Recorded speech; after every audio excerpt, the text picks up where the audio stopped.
فلا تقل لہما اف ولا تنہرہما، اگر تیرے پاس دو یا دونوں میں سے ایک بڑھاپے کو پہنچ جائیں تو پھر ان کے سامنے تو نے اف بھی نہیں کہنی، اور نہ ان کو جھڑکنا ہے، اور ان سے نرم لہجے میں بات کرنی ہے۔ جب ماں باپ جوان ہوں، بچوں کی ضروریات پوری کر رہے ہیں، ان کے تعلیمی اخراجات اور ان کے معاشی سارے معاملات درست کر رہے ہوں، تو اس وقت تو والدین کی بچے تعظیم کرتے ہی ہیں۔ امتحان اس وقت شروع ہوتا ہے جب ماں باپ بوڑھے ہو جاتے ہیں اور چلنے پھرنے کی سخت بھی نہیں رہتی، صرف سانس کی ایک ڈوری لٹکی رہتی ہے، اور جس طرح بچہ اپنے بدن سے مکھی بھی نہیں اڑا سکتا تھا، اب یہ حالت ماں باپ پر آ گئی، اور بچے کی طرح مزاج چڑچڑا ہو گیا۔ زمانے کے حالات بدل گئے، لیکن ماں کی پرانی، باپ کی وہ پرانی روش ہے، وہ اسی انداز میں اسی ڈگر میں بات کرتا ہے۔ یہ آزمائش کے دن ہیں، یہ امتحان کے دن ہے، اب دیکھنا ہے والدین کی اس وقت تعظیم کون کرتا ہے۔ فرمایا اما یبلغن عندک الکبر، اگر تیرے پاس وہ بڑھاپے کو پہنچ جائیں، دونوں پہنچ جائیں، یا تیری خوش قسمتی کہ دونوں میں سے ایک پہنچ جائیں یا دونوں پہنچ جائیں، تو پھر ان کی تو نے تعظیم کرنی ہے۔ کیا کیسے تعظیم کرنی ہے؟ فلا تقل لہما اف، تو نے ان کو اف بھی نہیں کہنا۔ حضرت امام فخر الدین رازی کے حوالے سے میں آج ہی صبح یا گزشتہ شب اف کی تشریحات دیکھ رہا تھا، انہوں نے 12-13 اقوال بیان کیے ہیں، لیکن 2 قول فرماتے ہیں۔ اف یہ ہے کہ انسان کے بدن کے اوپر جو شفاف رہتا ہو، صاف رہتا ہو، مٹی پڑ جائے،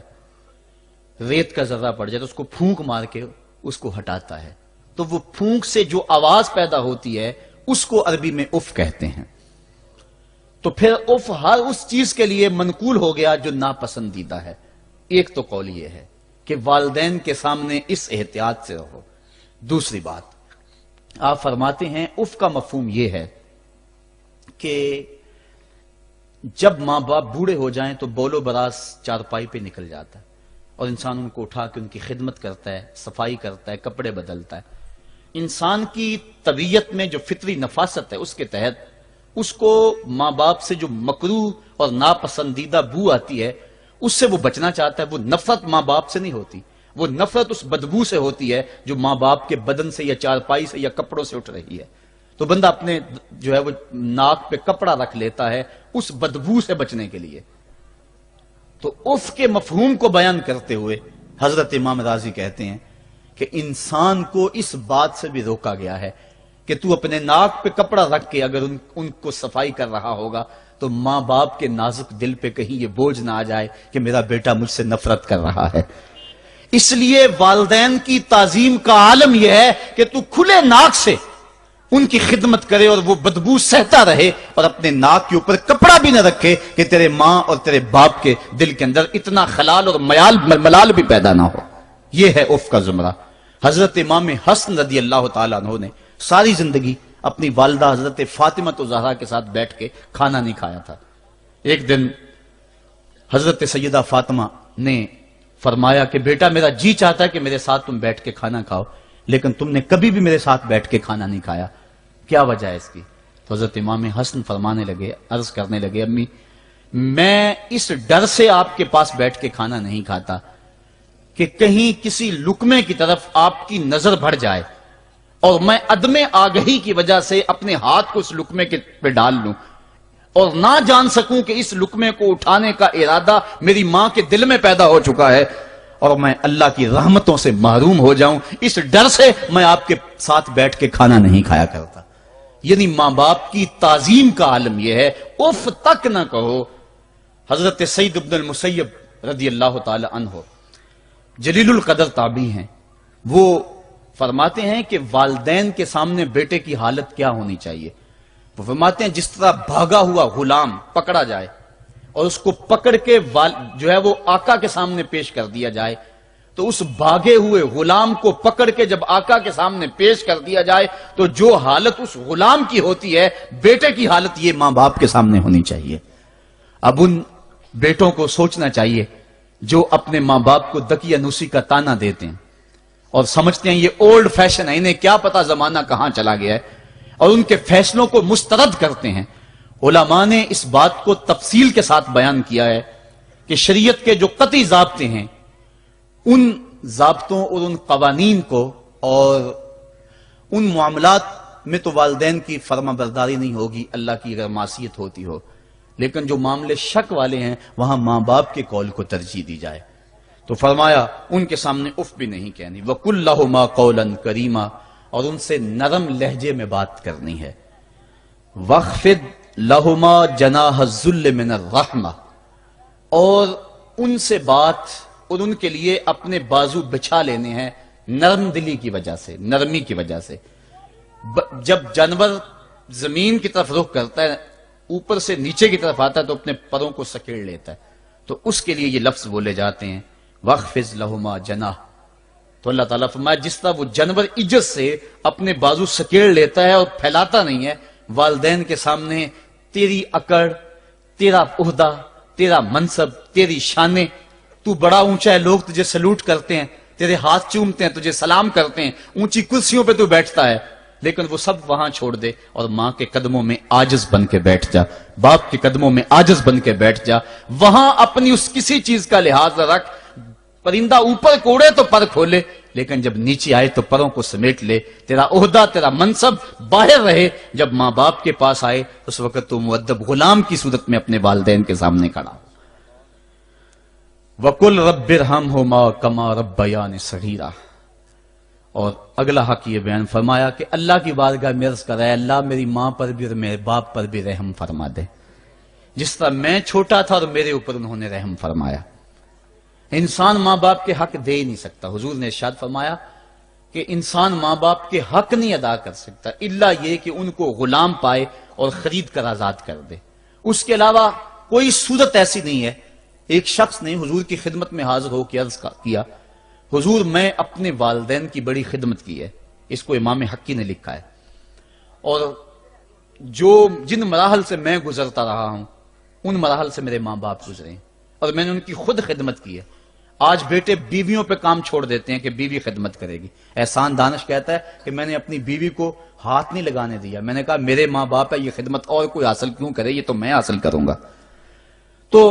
ساری خدمت میں نے خود کی، جس طرح انہوں نے نوالے توڑ توڑ کے میرے منہ میں ڈالے میں نے بھی حضور ایسے کیا، جس طرح میرے لیے میری ماں رات جاگتی رہی میں بھی اپنی ماں کے لیے جاگتا رہا۔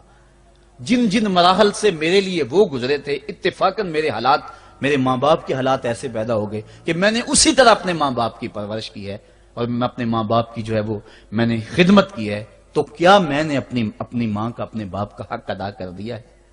تو حضور نے ارشاد فرمایا تو نے ایسے ہی خدمت کی ہوگی، لیکن جب تیری خدمت تیری ماں کرتی تھی تو ساتھ ساتھ تیری زندگی کی دعائیں مانگتی تھی، اور جب باپ بوڑھا ہو گیا تھا، ماں بوڑھی ہو گئی تھی، آزاد شل ہو گئے تھے، فالج میں مبتلا تھے، تو ان کے لیے زندگی کی دعائیں تو نہیں مانگتا تھا، تو یہ کہتا تھا اللہ انہیں پردہ دے دے۔ تیری ماں نے تو کبھی تیرے لیے پردہ نہیں مانگا تھا،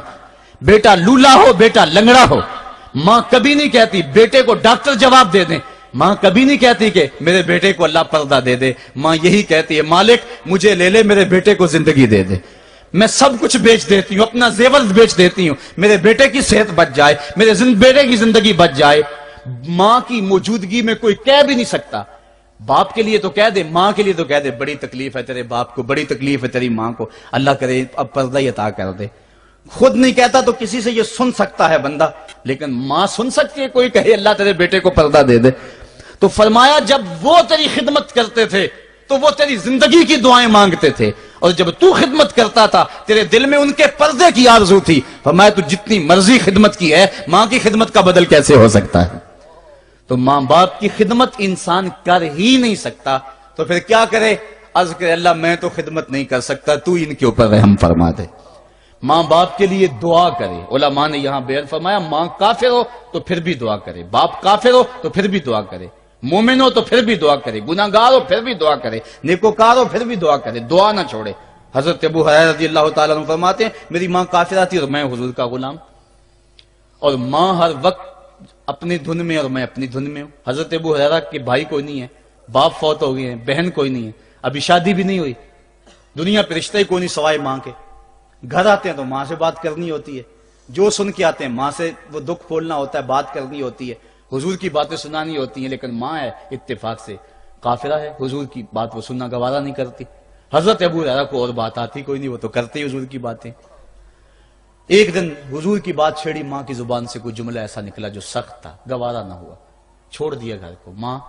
تیری عظمت کو سلام، لیکن رسول اللہ کے مقابلے میں تیری کوئی شان نہیں ہے۔ گھر سے نکلے، لیکن نکلے تو پاؤں ڈگمگا رہے تھے کہ دنیا پہ ایک ہی رشتہ تھا، وہ بھی جاتا رہا۔ چند قدم چلے تو دل میں خیال آیا، سارے دکھوں کا جو مداوع کرتا ہے، میں اس آقا کی بارگاہ میں یہ دکھڑا کیوں نہ بیان کر دوں۔ دریائے رحمت جوش میں تھا، وہ دلوں کی حالتیں بوجھ لینے والے آقا نے پوچھا ابو ہریرہ کیا ہے؟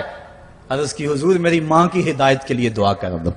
یہ کہا اور پھوٹ پھوٹ کے رونے لگے۔ حضور نے فوراً ہاتھ اٹھا دیے اور مسلم کے لفظ ہیں اللہم اہد ام ابی ہریرہ، ہے اللہ ابو ہریرہ کی ماں کو ہدایت عطا کر دے۔ بس یہ بات سنی حضرت ابو ہریرہ کا چہرہ کھل اٹھا، اپنے گھر کو دوڑ لگا دی۔ کوئی رستے میں ملا، کہا ابو ہریرہ اتنی تیز تو تم کبھی نہیں دوڑتے تھے، آج کیا ہوا؟ اتنی تیز تیز کیوں دوڑ رہے ہو؟ کہا آج ہی تو دیکھنا چاہتا ہوں کہ گھر پہلے میں پہنچتا ہوں یا میرے آقا کی دعا پہلے پہنچتی ہے۔ حضرت ابو ہریرہ فرماتے ہیں جب میں گھر پہنچا تو دروازہ بند تھا، میں نے دستک دی، اندر سے آواز آئی بیٹا ٹھہرو میں آتی ہوں۔ کہا اس لہجے کو جان گیا، اس میں محمد کی بولی بول رہی ہے۔ کہا تھوڑی دیر کے بعد میری ماں آئی، تازہ غسل کی وجہ سے اس کے بالوں سے پانی کے قطرے ٹپک رہے تھے، اور میری ماں زنجیر کھول رہی تھی، اس کے لبوں پہ شہادت کا کلمہ جاری تھا۔ تو والدین کے لیے مغفرت کی دعا کرتے رہیں، والدین کی بخشش کی دعا کرتے رہیں۔ والدین جب دنیا پہ ہوتے ہیں تو اللہ کی رحمت کا گھنا سایہ ہوتے ہیں، لیکن جب دنیا سے چلے جاتے ہیں ان کی قبر سے بھی فیض ملتا ہے۔